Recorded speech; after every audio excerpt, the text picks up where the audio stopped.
Wallis Simpson became a legend when her lover, King Edward VIII, decided to abdicate the English throne for her.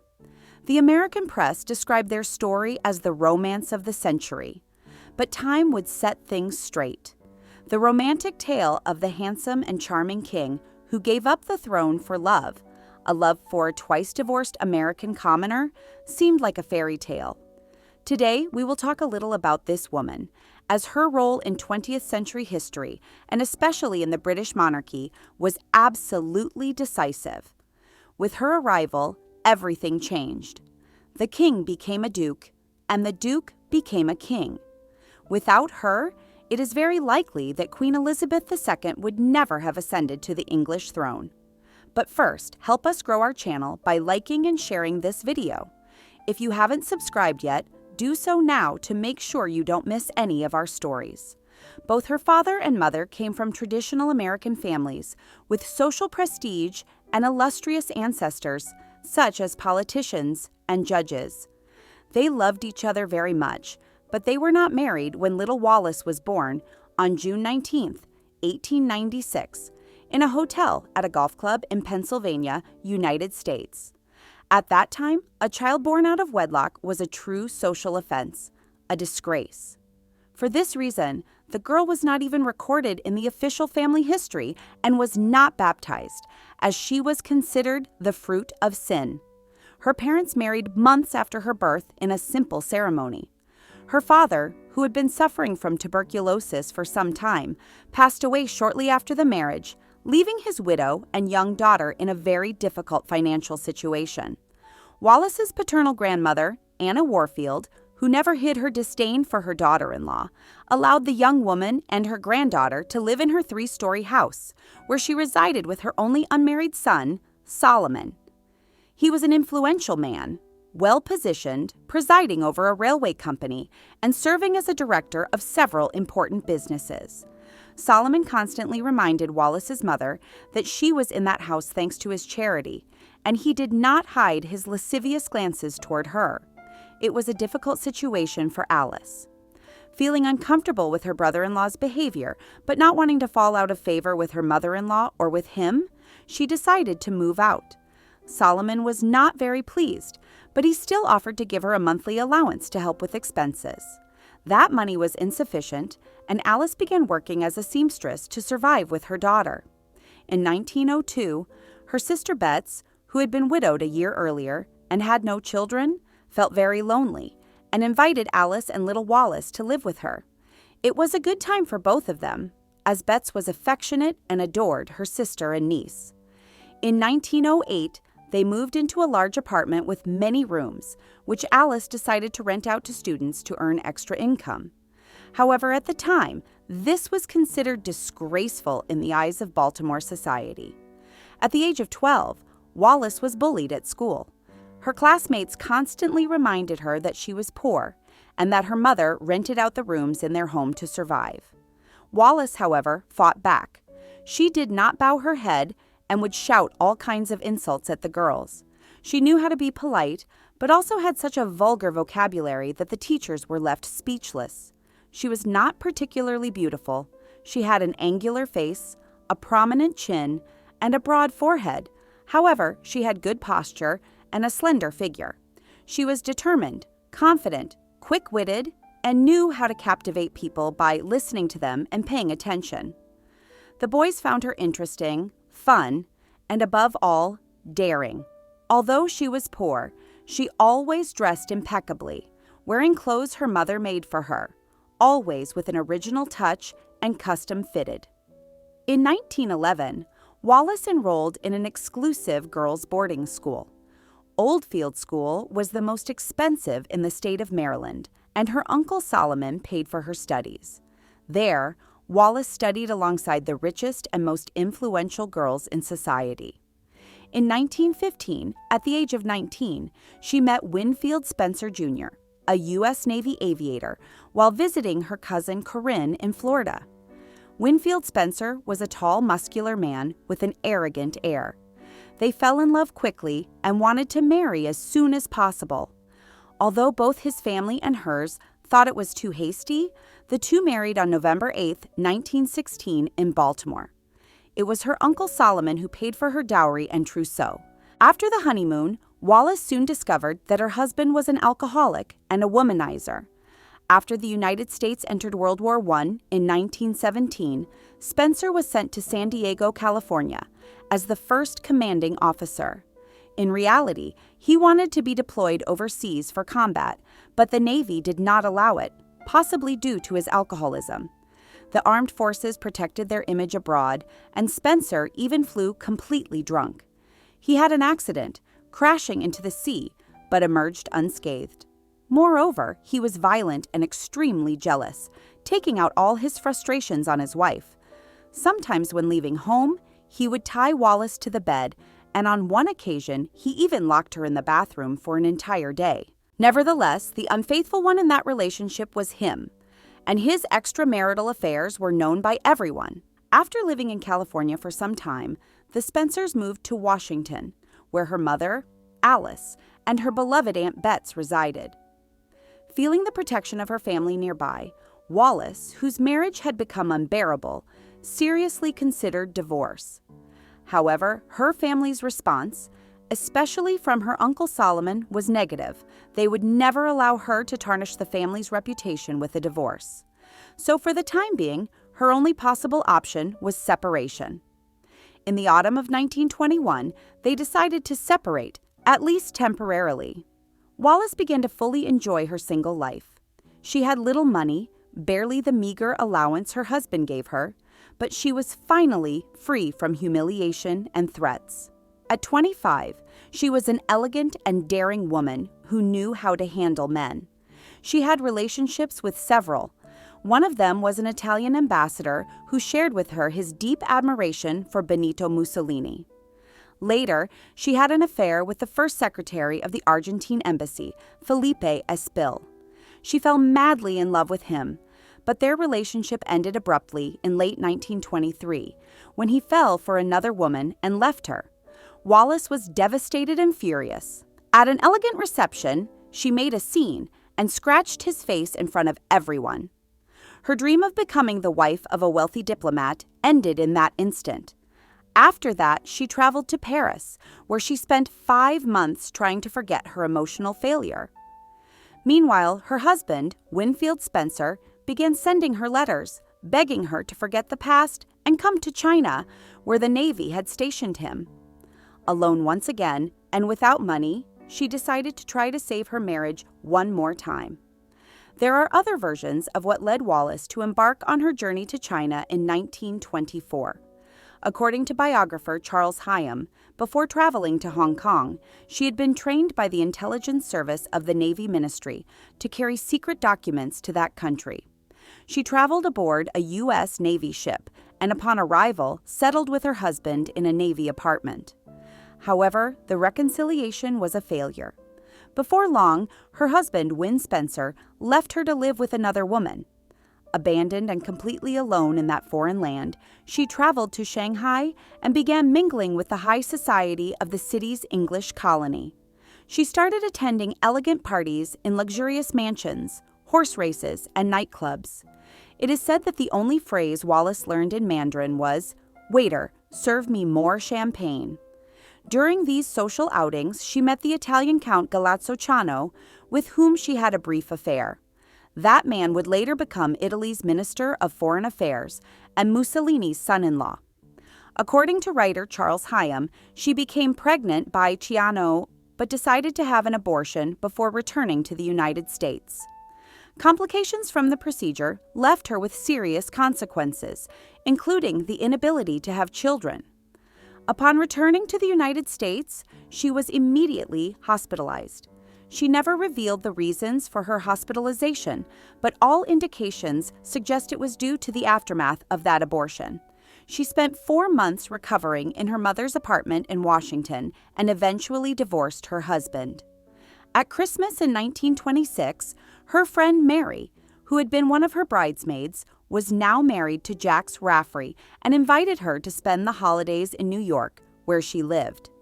There, Wallis met Ernest Simpson, a 29-year-old attractive man who seemed like a true gentleman. From the very first moment, they liked each other and began dating. In 1928, Ernest moved to London for business, but before leaving, he proposed to Wallis. At 31 years old and newly divorced, she rejected the proposal. Their paths then diverged. She went on vacation to France with some friends, and he departed for England. However, a few weeks later, Wallis reconsidered his proposal and wrote to him, saying she accepted. At the end of June, she married Ernest Simpson in a civil registry in Chelsea. No family members or friends attended the ceremony. To make up for the simplicity of the wedding, her new husband offered her a luxurious honeymoon, starting in France and Spain. Then the couple traveled across Europe by car, with a uniformed chauffeur, staying in the finest hotels. After the honeymoon, the Simpsons settled in London, in Ernest's apartment near Hyde Park. The residence was elegant, bright, with several rooms and a household staff of 5. For the first time in her life, Wallis enjoyed financial stability and could afford luxuries that had previously been unthinkable for her.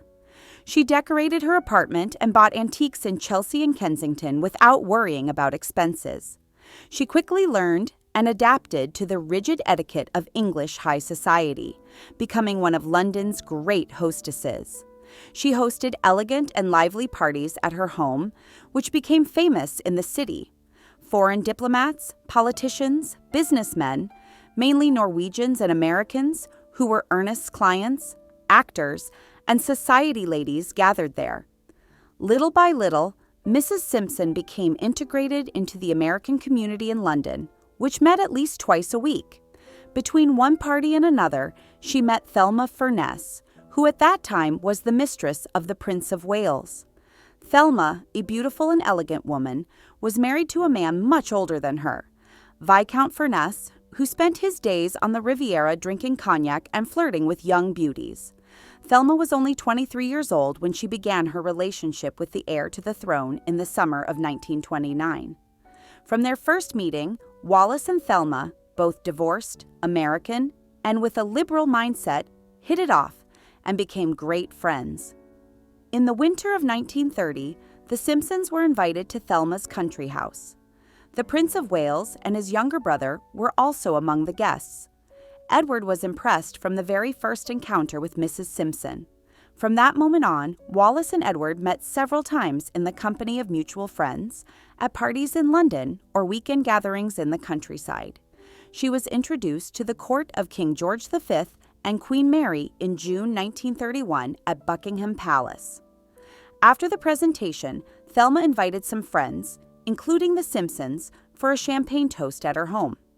The prince made a surprise appearance and complimented Wallis on her elegant dress. When Wallis and her husband decided to leave at 3 a.m, the Prince of Wales offered to drive them in his car. It was a great honor for them. A few months later, the Prince of Wales dined at the Simpsons' home for the first time. By then, Edward could no longer hide his admiration for her, and whenever he was in London, he visited the couple's house. He would appear unannounced to have tea or a drink, which she herself prepared for him. To the prince, Wallis was a fascinating, cultured woman, capable of discussing any subject, including politics and social issues. But what he liked most about her was her sincerity. Wallis was very direct with him and spoke without fear. A man like him, a prince, rarely encountered that trait in others. When Wallis Simpson met the Prince of Wales, he was 38 years old and the most sought-after bachelor in Europe. His relationship with his father, King George V, had always been distant and turbulent. However, at that time, he was his mother's favorite, Queen Mary. The future king never enjoyed the strict etiquette and protocol of the court, which he considered outdated, nor the obsolete and excessively rigid traditions that prevailed in the British royal family. In the 1920s, the Prince of Wales reached a level of popularity comparable to that of a Hollywood star. Most young women of his time were in love with him. He was handsome, refined, a model of elegance, dressed casually and boldly, creating a personal style that would be widely imitated. But despite his sophistication, he was a simple, fun-loving, and modern man who found the solemn customs of the court increasingly irritating, and tried to spend as much time as possible in the two official residences available to him. He was also immature and capricious. Many people commented and lamented that the heir had a weak and childish personality. His dissolute bachelor life led to more than one confrontation with his strict father, who doubted that his eldest son could ever bear the weight of the crown with honor and responsibility. He used to say, "When I die, this boy will last no more than 12 months on the throne." Time eventually proved the king's predictions to be prophetic. In December 1933, Thelma, who was still his favorite, decided to travel to the United States. Before leaving England, she met with Wallis to say goodbye and asked her dear friend to take care of the prince while she was away. With Thelma absent, the prince continued visiting the Simpsons' home, now more frequently, to have a drink, and often stayed for dinner with the couple. Ernest Simpson, the husband, watched impassively as the prince flirted with his wife. When Thelma returned from her trip 3 months later, the prince's coldness toward her was more than evident. Edward, who had been keeping an eye on her, knew that his mistress had had an affair with Prince Ali Khan during her stay in New York. He took advantage of her indiscretion to begin his relationship with Wallis, for whom he now felt an irresistible attraction. The complicity between Wallis and the heir was evident, to the point that she did not hesitate to reprimand him in public.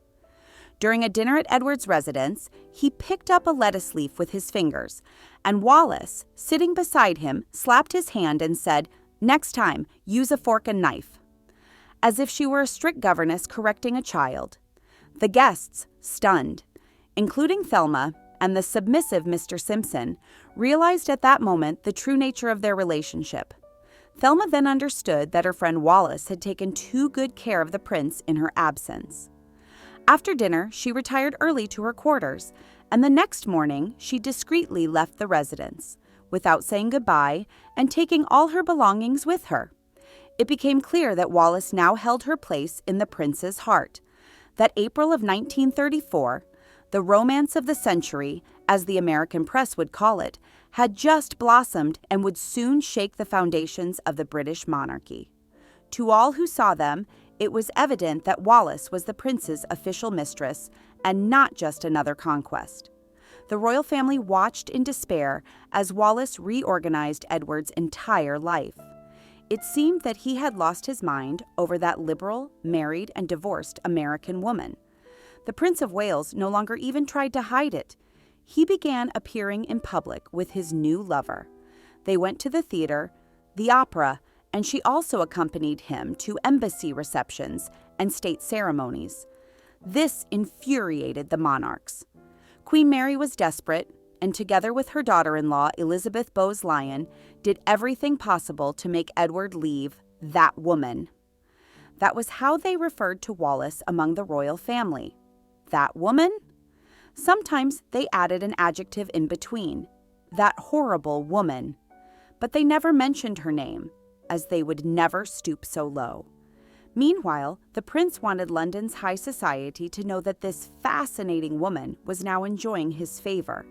Wallis's influence on the prince's life, who clearly depended more and more on her, was concerning, they said. That American intruder had suddenly become the mistress of the prince's two main residences. She personally chose the menus, redecorated the rooms, and gave orders to the servants, regardless of their rank or seniority in Edward's service. It was said that when she returned from a ball in the early hours, she would abruptly wake up the servants to cater to some whim of hers. The prince's most loyal and long-serving servants detested that woman, who, in their view, had bewitched the heir to the throne with her tricks. They felt degraded by having to obey Mrs. Simpson, who, in their eyes, was nothing more than a simple adulteress, and at the same time, a divorced American. In the summer of 1934, Edward invited Wallis to spend their vacation together in Spain and France. Her husband, Ernest, declined the invitation. Instead, her favorite relative, Aunt Bessie, accompanied her. In Cannes, France, they stayed at a luxurious hotel, and at 1 a.m, the prince had the Cartier store open to buy his beloved a diamond and emerald bracelet. That was one of the first valuable pieces of jewelry the prince gave to his future wife over the 35 years they spent together. Much has been written about the relationship and the influence Wallis had over the prince. But whatever the truth may be, there is no doubt that she, who was already known for being dominant and bossy, captivated Edward. Rumors circulated in London that the American had learned sophisticated sexual techniques during her time in China, where she had lived with her first husband. The scandal erupted when British Prime Minister Stanley Baldwin released a report on Wallis's activities during her Asian tour. According to these documents, obtained by British intelligence and meant for King George V and Queen Mary, who had ordered the investigation, it was Win Spencer who introduced his wife to the luxury brothels of the British colony. The report, called the Chinese Dossier, destroyed Wallis's reputation. She was accused not only of frequenting brothels and casinos, but also of being involved in drug trafficking. The king did not mind that his son had a new mistress. What he detested was that the prince paraded her in public and brought her to his official engagements. In the fall of 1935, King George V fell gravely ill. The monarch, during his last 2 years of life, never stopped suffering over his heir. The thought of leaving the throne in the hands of his eldest son, a bachelor at 41 and in love with that woman, was unbearable. On his deathbed, George V asked his loyal wife to refuse ever to receive his son's sinful mistress. Queen Mary would keep that promise with pleasure until the end of her days. After his father's death, the Prince of Wales ascended the throne as Edward VIII, becoming the most powerful man in the world at that moment. His subjects adored him. However, on that January 22, 1936, the new king could not hide his concern. At that moment, he was only thinking about how to arrange things so he could marry Wallis before the coronation, scheduled for May 1937. The problem was that he didn't know how to do it. He called her to inform her of his father's death. Upon hearing the news of the monarch's passing, Mrs. Simpson felt deep sadness. She thought that from now on, their relationship would change and feared losing him. She adored the world the prince had introduced her to: elegant parties in magnificent mansions, meeting important people, but she had always thought that it would all end at any moment. However, if she had any doubts about Edward's love for her, the next day they were all dispelled. The new king invited her to witness the official announcement of his appointment from one of the balconies of St. James's Palace. She was completely astonished, and all those present were shocked. After the proclamation, the new king, Edward VIII, approached her and said, "Nothing can change what I feel for you." By inviting Wallis to his proclamation ceremony, the king showed tremendous disregard for protocol, and everyone saw him alongside that divorced woman. Prime Minister Stanley Baldwin made it clear that this action was unacceptable. The English high aristocracy and the royal family did not hide their indignation either. When Baldwin ordered the investigation into Mrs. Simpson's activities in China, her friendship with important Nazi officials was discovered, including Joachim von Ribbentrop, the future Minister of Foreign Affairs of Nazi Germany. In July 1936, Ernest Simpson, ruined after fulfilling all the desires and attending to the costly whims of his wife, Wallis, left their home in London and told her she could start the divorce proceedings whenever she wanted.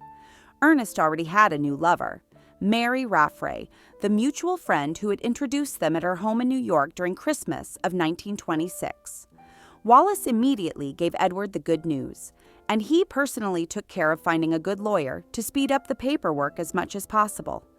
The divorce would be finalized in October 1936.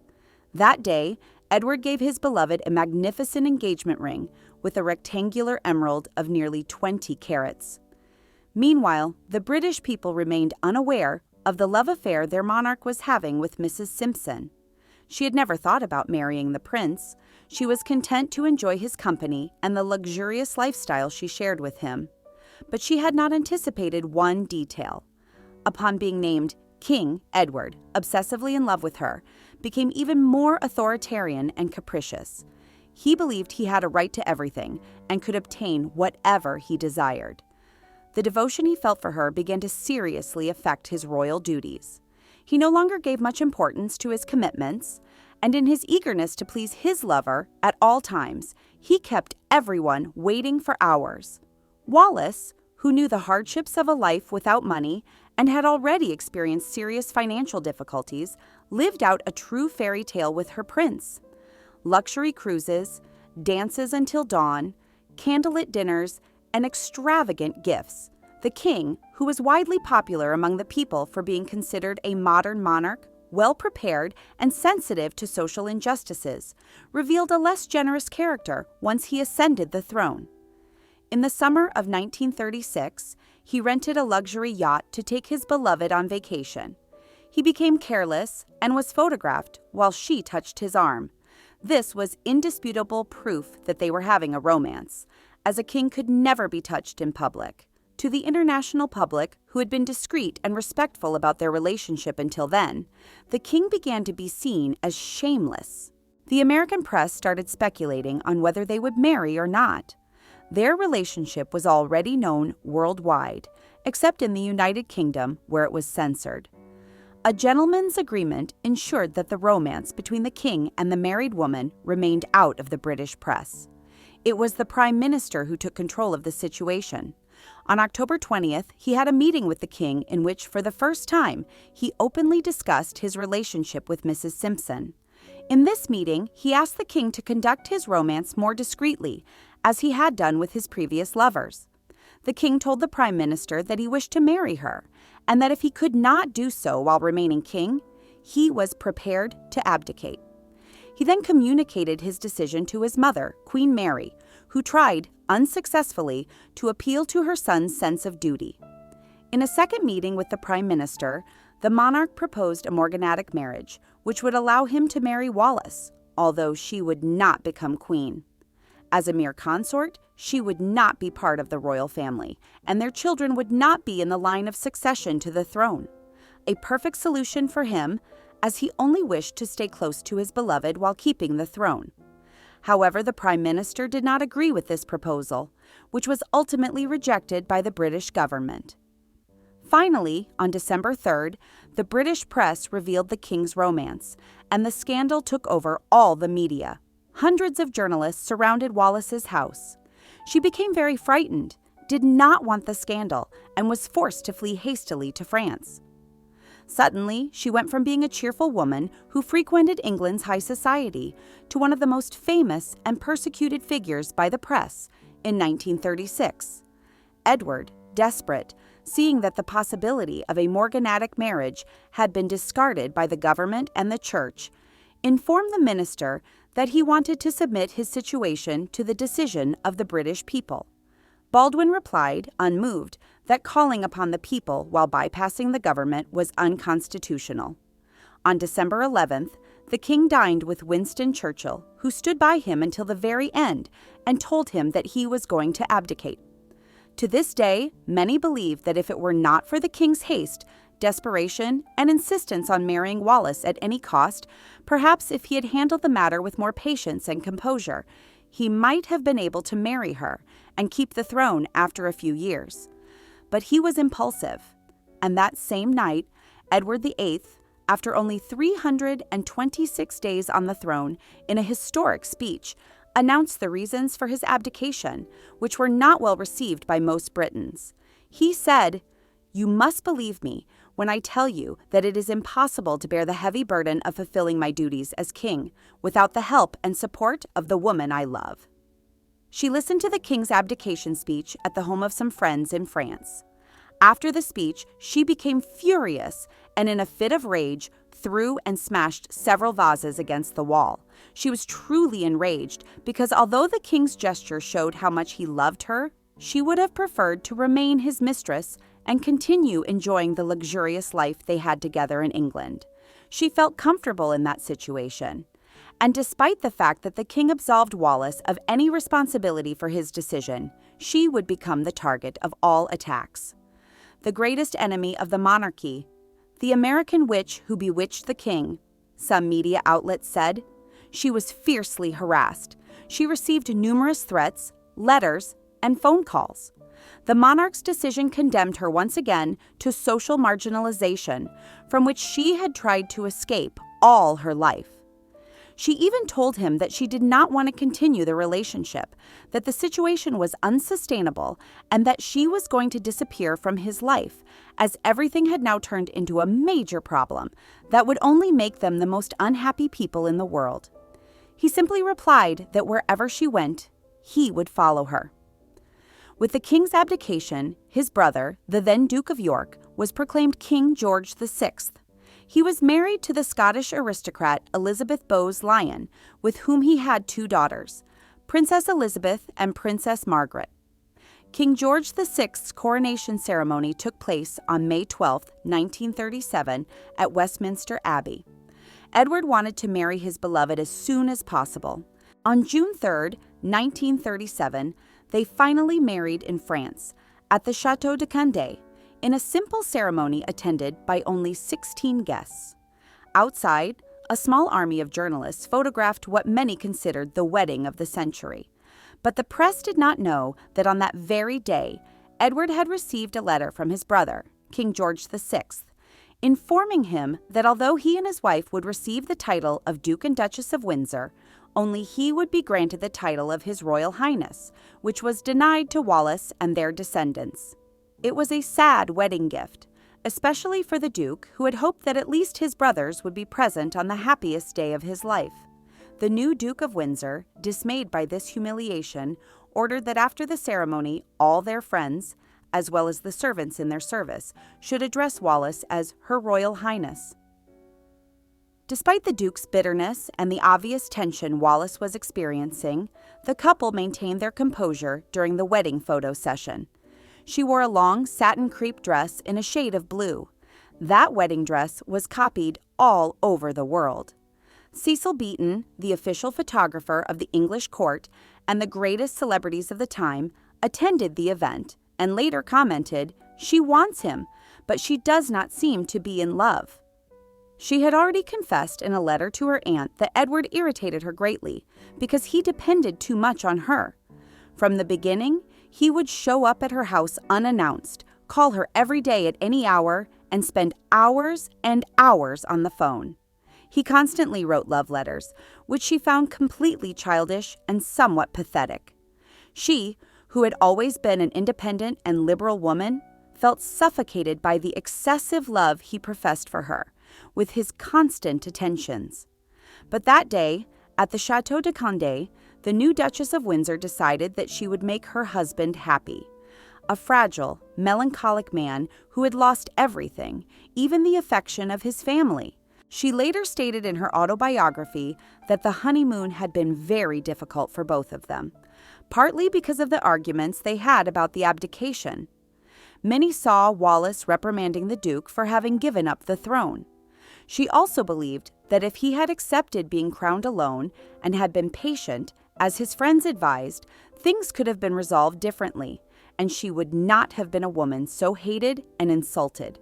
Now, the couple's relationship, forced to live in exile, would not be easy at all. Wallis not only lamented the loss of her former privileges, but also missed the intense social life she had in England. Now, she had an idle man by her side, who watched her all the time, a man who felt embittered because his family had turned their backs on him. The couple's first home was the Château de la Croix in the south of France.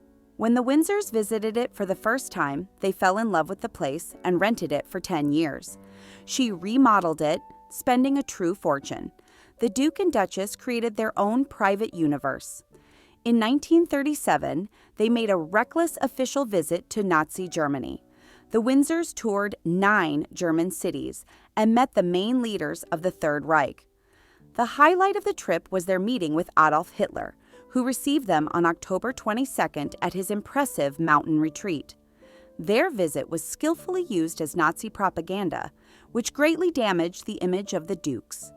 The photograph of Wallis and Edward alongside the dictator circulated around the world. That sad winter, the only good news for Wallis was that she appeared on the list of the 10 best-dressed women in the world. This consoled her greatly. She had always been aware that she was not a standard of beauty and would say that the only thing she could do was dressed better than the others. She was a regular client of the great haute couture houses, including Dior, Rochas, Givenchy, and others.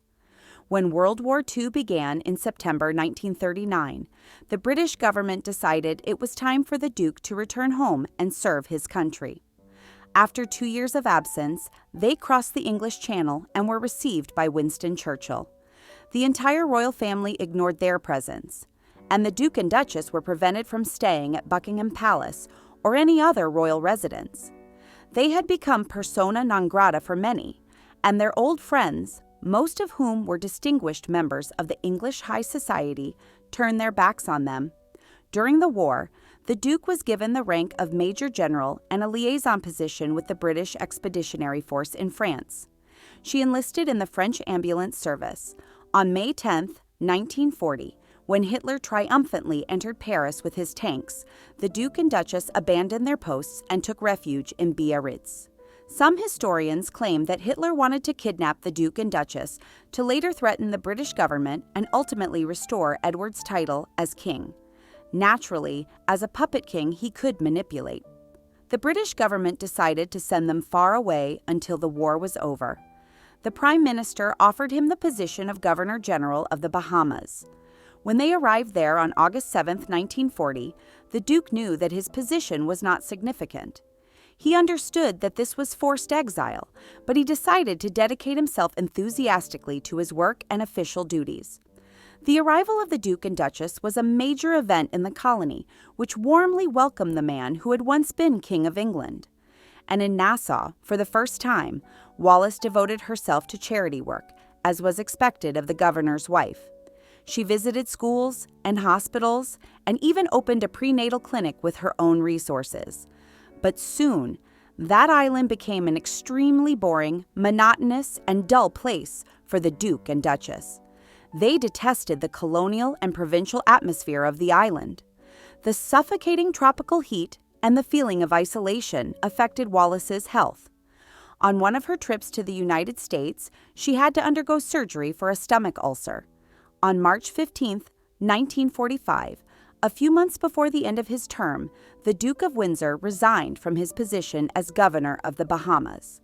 And although he continued writing letters to London demanding an official position befitting his status, such as British ambassador in Washington, that request was denied. The position of governor of the Bahamas was the last job the British government would offer him. After 6 years of absence, the Windsors embarked, with their trusted staff and their voluminous luggage, back to Europe. They became the image of glamour. In the 1950s, the Duke and Duchess of Windsor became part of the emerging international jet set. They were immensely wealthy, lived luxuriously, but did not seem happy. Their always idle life was divided between Paris, the French countryside, London, and New York. Over the years, her character changed. She became sharp, capricious, and inflexible, while beside her was a man who no longer held any secrets for her. Meanwhile, her husband tried to combat his frequent depressions by giving her fabulous and original jewelry. On February 6, 1952, King George VI passed away. He had reigned for 15 years, and his daughter, Elizabeth, would succeed him on the throne. The Duke heard the news in New York and boarded the Queen Mary to attend the funeral. When Elizabeth II was crowned on June 2, 1953, Edward did not attend the ceremony, although he had great affection for his niece. He knew that the royal family, especially the then Queen Mother, the widow of George VI, who had always despised her sister-in-law, would not accept Wallis's presence. Firm in his convictions, he declined the invitation. And when his mother, Mary of Teck, died on March 24, 1953, Edward, deeply saddened, attended the funeral, but without Wallis. In the 1960s, increasingly eccentric and ostentatious, they had 30 servants. The Duke's health gradually deteriorated, and in 1964, at the age of 70, he suffered a detached retina and had to undergo surgery in London. At the clinic, he was visited by Queen Elizabeth II. It had been many years since uncle and niece had last seen each other. The Duke took advantage of the visit to ask the Queen for permission to be buried in a royal family cemetery at Frogmore. He also requested that Wallis be buried alongside him, and that in both cases, the religious service be held at St. George's Chapel. Queen Elizabeth II promised that his wishes would be granted. In 1967, the Duke and Duchess of Windsor participated in their first public ceremony alongside the Queen since Edward had abdicated the throne in 1936. The event was the unveiling of a commemorative plaque for Queen Mary of Teck, the Duke's mother. In 1971, doctors discovered that Edward was suffering from a malignant tumor in his throat. On May 9, 1972, just before turning 78, the Duke of Windsor died in his bed at his residence in France. As Queen Elizabeth II had promised, the Duke's remains were laid to rest in St. George's Chapel, where thousands of people came to bid farewell. Wallis traveled to London to attend the funeral on a plane provided by the Queen and was accommodated at Buckingham Palace, where she had not set foot since 1935. She managed to maintain her composure in public because she was heavily sedated.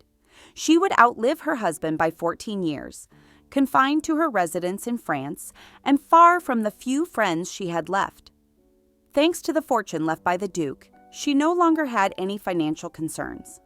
The man who, until his last days, had insisted that she be granted the title of Her Royal Highness was no longer by her side, and Wallis withdrew into her memories. She enjoyed enviable health, but at the end of 1972, she suffered some falls, broke her hip, and several ribs, which forced her to remain inactive for a long time, something she hated. She almost never left the house and rarely went to the theater or the cinema. She was afraid of being attacked by someone or kidnapped in her own home. For years after the king's abdication, she continued to receive daily letters with insults and threats. The American woman for whom a king had renounced the throne, and an entire empire died senile on April 24, 1986, in her home in France. She was 90 years old and weighed barely 39 kilos. Much has been said, and continues to be said to this day, about Wallis Simpson, although most biographers agree that she was a victim of her own ambition. She lived the ultimate fairy tale, becoming the adored favorite of the most glamorous bachelor of her time. The idyll turned sour when, ignoring her requests and opinions, he abdicated his position to spend the rest of his life with her. Her remains were repatriated to England, where Queen Elizabeth ordered a simple private ceremony. The divorced American commoner who changed the course of British monarchy history is buried beside her devoted husband.